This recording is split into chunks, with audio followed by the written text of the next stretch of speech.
այդ սերը քուն ու դադար չի տալիս լրտեսական եռագլուխ կուսակցությանը։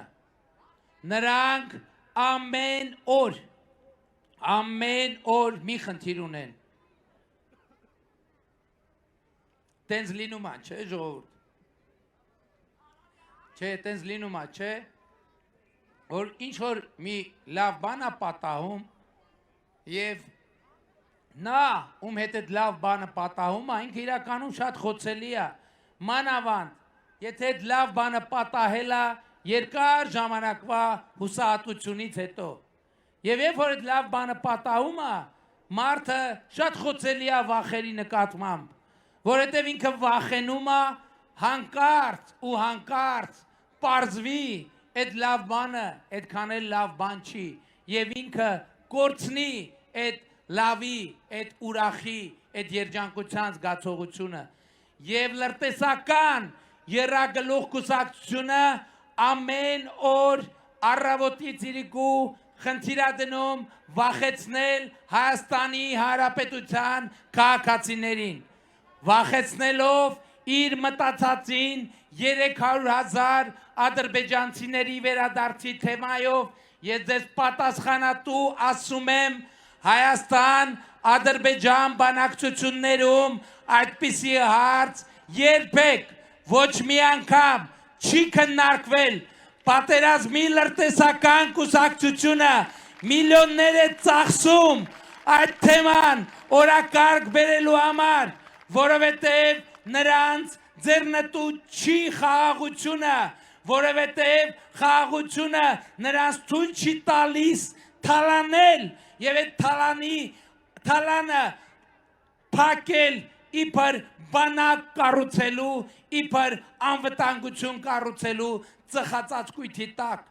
Նրանք 30 տարի գողացան բանակի անունով եւ իրենց համար դղյակներ կառուցեցին բանակին թողելով կանսերվի կոկոշներ, բարից բուն իմաստով կանսերվի կոկոշներ եւ կանսերվի կոկոշներ էին ժողովուրդ ջան, ոչ միայն կանսերվի կոկոշները, որոնց մասին դուք գիտեիք, այլև այն, ինչ որ նրանք զենք էին անվանում, Հայաստանի բանակի, ուրեմն ամենա հուսալի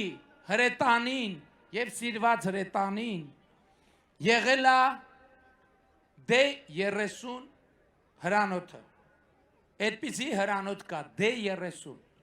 Այսինքն մեր բոլոր ինքը իրականում լավ զենք է, ինքը հին տեխնոլոգիայի, բայց լավ զենք է, շատ լավ զենք է։ Ես ձեզ ուզում եմ մի նորություն ասել։ Առաջին անգամ գործարանային արտադրության D30 Հայաստանի Հանրապետությունը ունեցել է 2024 թվականին։ Առաջին անգամ D30 զենքի առաջին օգտագործողը Հայաստանի Հանրապետությունը եղել է 2023 թվականին։ Դրանից առաջ մեր ողջ հրետանին եղել է 50 թվի արտադրության, 60 թվի արտադրության։ Այն Սերժը, որ ասում էր 80-ականների զենքեր, ինքը չափազանցնում էր,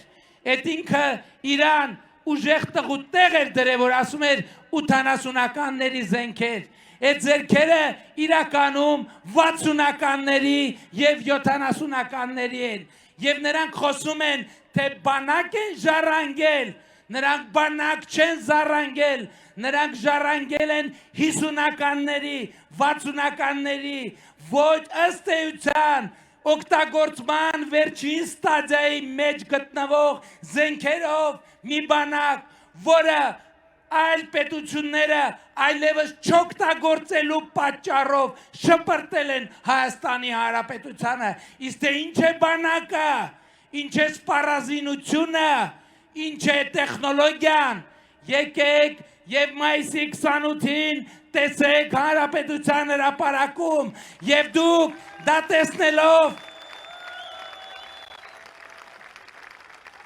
եւ դուք դա տեսնելով կհասկանաք, կառերեսվեք,